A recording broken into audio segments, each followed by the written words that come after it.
pasakysiu jums bairę. Yra to darbo ir nėra kada liūdėti. Žinot ką, pažiūrėjau laikrodį, aš dar turiu kokias 7 minutės ir visą dieną išlaiko.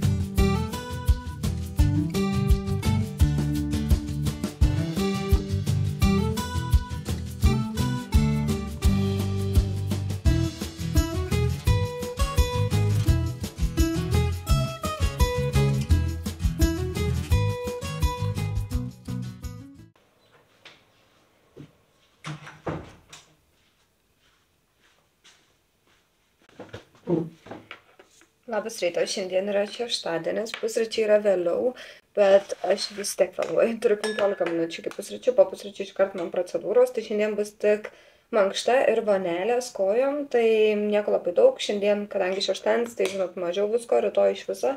Man išeiginė sekmadienį atvažiuos brolis, galbūt nuvažiuosim į Trakus, ten 100 metų nebuvau. Dar šiandien planavau ryte išsiplaut galvą, bet taip išėjo, kad aš nebespėju, tai reikia tiesiog gražiai kaip nors susirišti ir bus done. Rytoj tada išsiplausiu galvą sekmadienį.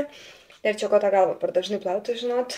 Labai patenkinta aš savo plaukais, tik galbūt norėtos biškį ilgesnių, o taip iki čia, bet nieko to užaugs. Šiaip tai labai patinka ir greit susitvarkai ir visokių šukuosenų gali prisigalvoti ir kad ir, tarkim, man neišsiplau šiandien galvos, bet nelabai ir jusius, nes susirišiu ir gerai. Tai va, kas svarstot ar kirpti plaukus ar ne, tai kirpkit, žinokit, ataugs ir kažkaip, nežinau, pasikeiti šiek tiek.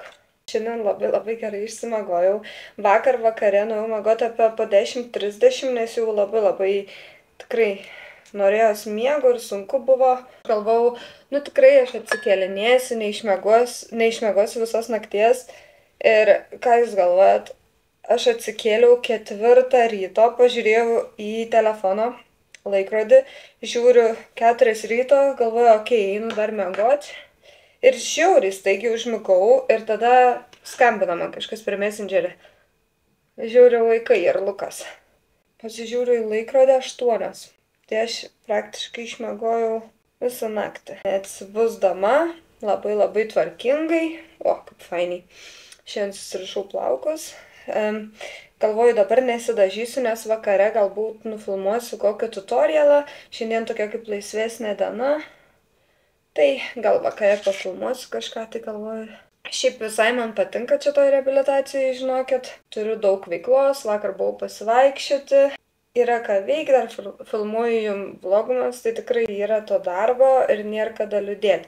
Pačią pirmą dieną galbūt buvo liūdniau ir labai galvojau aš apie tos atsinaujinimus, nes man visada, kai nėra ką veikti, tai daug visokių tada minčių ir, žinot, aš sau leidžiu pagalvoti apie visokias nesąmones, bet jo, reikia truputį mažiau galvoti ir viskas bus gerai. Nes kai tu galvoji, tu pats savo pasąmoniai įsiteiki visokias nesąmonės. Ir žinot, kas būtų, jeigu būtų. Man patinka šiaip visada tokie crop topai ir panašiai, tik tais man dabar labai pučia pilvą. Šiandien nepučia pilvą, nes esu neprivalgius, bet kai pavalgau, ta prasme, mano pilvas būna kai nėščia. Nes raumenis man plus atsileida, tai taip nejauku, bet šiandien visai gerai. Reikės eiti, bet dar turiu savo maksimaliausius kvepalus. Šiaip aš kvepalų nemėgėja, ta prasme, aš galiu vieną buteliuką turėti 5 metus. Man užtenka, bet šį kartą atsivežiau savo kvepalus. Žodžiu, aš šitos Versace naudoju su deimanto viršaus. Man jie labai skaniai kvepia, o šiaip man dar patinka tokie visokie aliejiniai kvepalai, kur kaip aliejus. Bet tokių dabar šiuo metu neturiu, tai reikės nusipirkti. Žinot ką, pažiūrėjau laikrodį, aš dar turiu kokias 7 minutės, tai vis dėlto šiek tiek užsidėsiu makiažą, bet labai nedaug. Ta prasme, aš noriu tik žinot ką pasidaryti, antakius susišukuoti. Šiaip tą šepetėlį reikia po kiekvieno karto plauti, nes kitaip tas gelis prikimba ir Nu, žodžiu, žiauriai blogai būna, tai dabar aš praktiškai sugadinau šitą šepetėlį, tai aš nežinau, ką aš darysiu. Šiaip tai va, šitą turiu gėlį iš Golden Rose. Žiauriai gerai sukabina antakius, ta prasme, visą dieną išlaiko. Visą dieną antakiai būna tokie priklijuoti. Ai, nu gal visai gerai. Aš dabar, kai nusidažiau antakius, pasiėmiau dažų, kai dažysiu, parodysiu, kas dar nematėt, bet šiaip daug tų tutorialų esu įkėlus, kai dažau antakius. Tai kai nusidažau antakius, tai viskas, ką darau, tiesiog va, jos taip susižukuoju ir viskas. Ir pažiūrėkit jūs, kaip tas gelis gerai sulipina tuos antakius. Ta prasme, wow. Ir visą dieną išlaiko. Labai labai geras produktas. Tik nežinau, ar pas jos website dabar yra dar. Žiauriai cute. Aš tik tokia pavargus visada apie to makiažą, atrodo, pervargus. Šiaip kaip ir ligoniniai sakiau, tai man ta Noreva, nu čia ne pudra, bet toks kaip BB kremas, žiauriai geras ir šiandien išsplausim šepetėlius, bet va šitas iš NYXo šepetėlis toks geras veido pagrindui, ta prasme, wow. Žiauriai gerai išsklaido veido pagrindą. Šereliai tie trumpi ir jis toks šiek tiek purus, bet labai labai gražiai išsklaido tą veido pagrindą. Nu va. Aš šitą pudrą, BB kremą, nežinau kaip jį vadinti, naudoju tam, kad tiesiog suvienodinti veido odos atspalvį. Nes aš, žinot, kai turiu šiek tiek raudonio per vidurį ir jis taip labai matosi. Tai va, aš dar akis pasitepu ir va taip va gražiai suvienodinu ir iškart kitas vaizdas. Kadangi jau šiek tiek dažaus, tai dar šiek tiek maskoklių užsidėsiu. Va šitas iš Juvia's Place žiauriai geras. Ta prasme, labai labai gerai maskuoja ir jo reikia labai labai nedaug. Dar plus pas mane jis toks šviesus labai. Tai gerai labai šviesina paakius.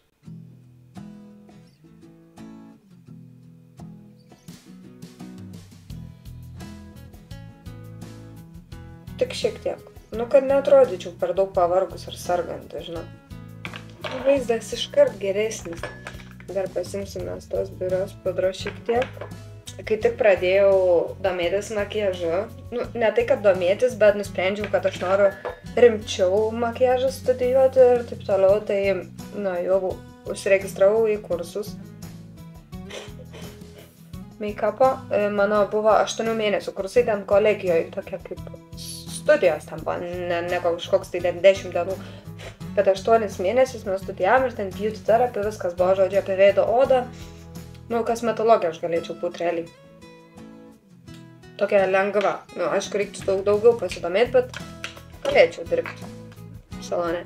Nu, ir kai tik nusprendžiau studijuoti, aš tą makiažą, sakau, reikia man nueiti į Maką ir nusipirkti normalius šepetėlius. Nuėjau šitą Maką. Tarp kitko, biškį.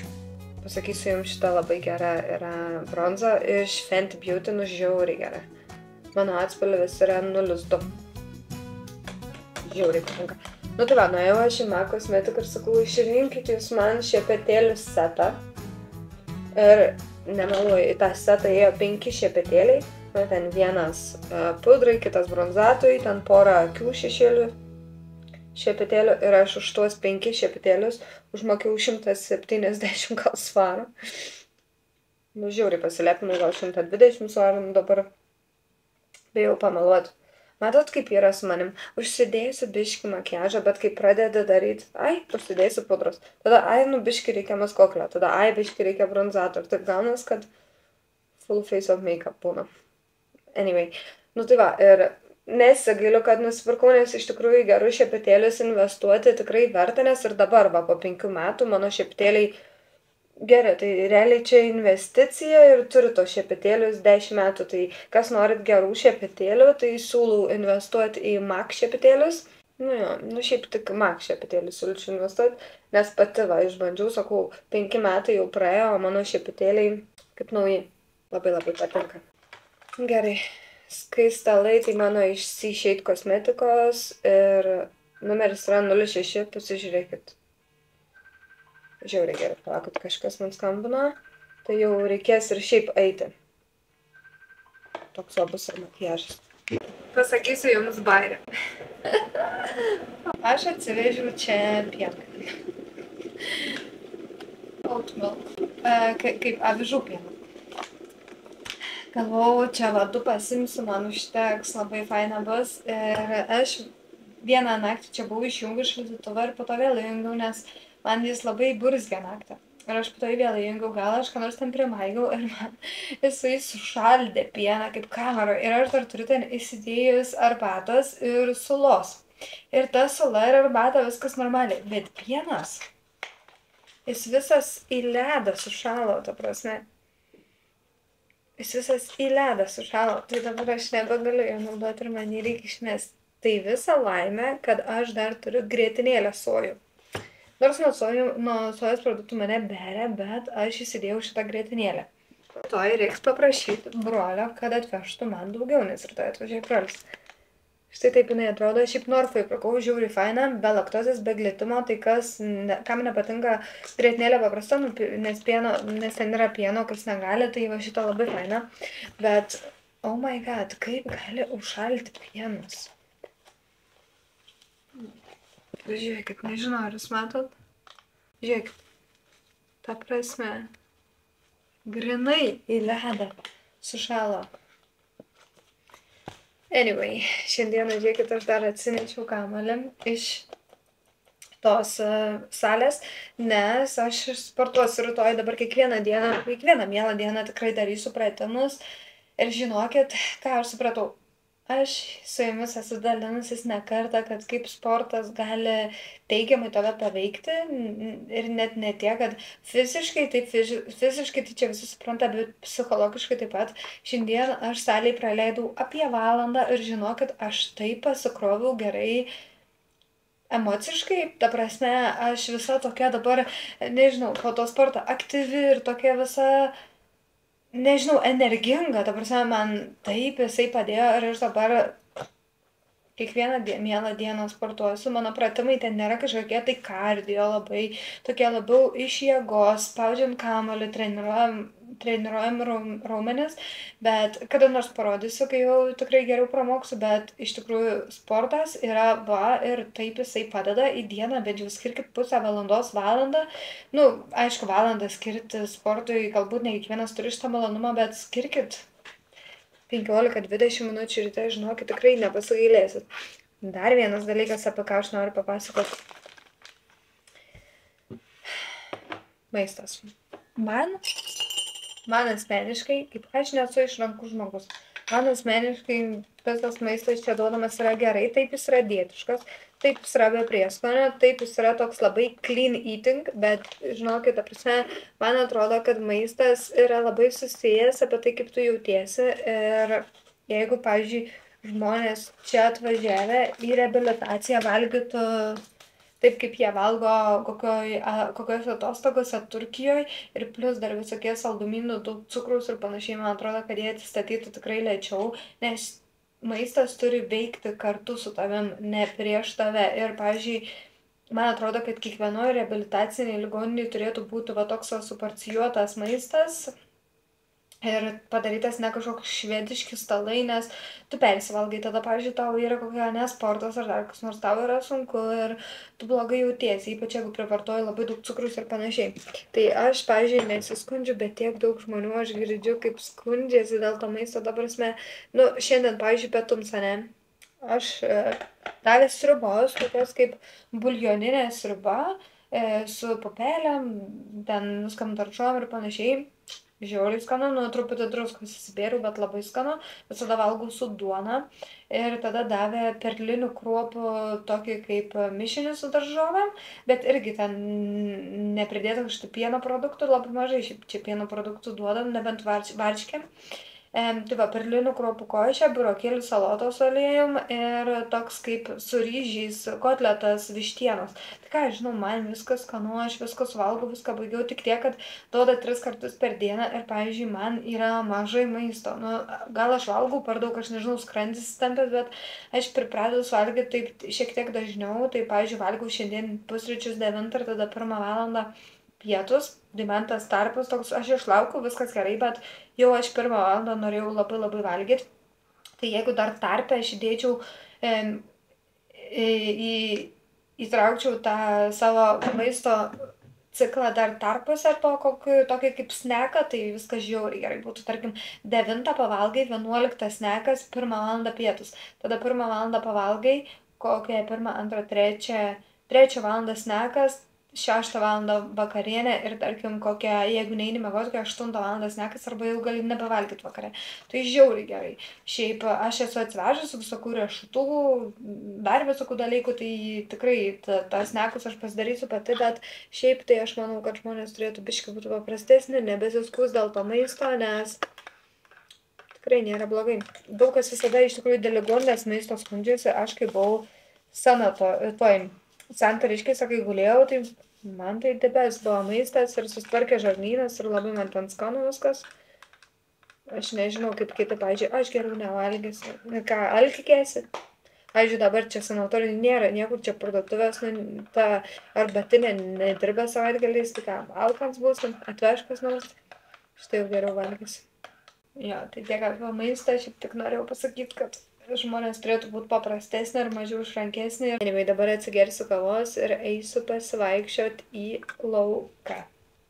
Nes kiekvieną dieną dabar savo prisižadėjau eiti lauką, nebent bus labai blogos oro sąlygos, bet šiaip jo, į lauką išėjimas yra žiauriai gerai.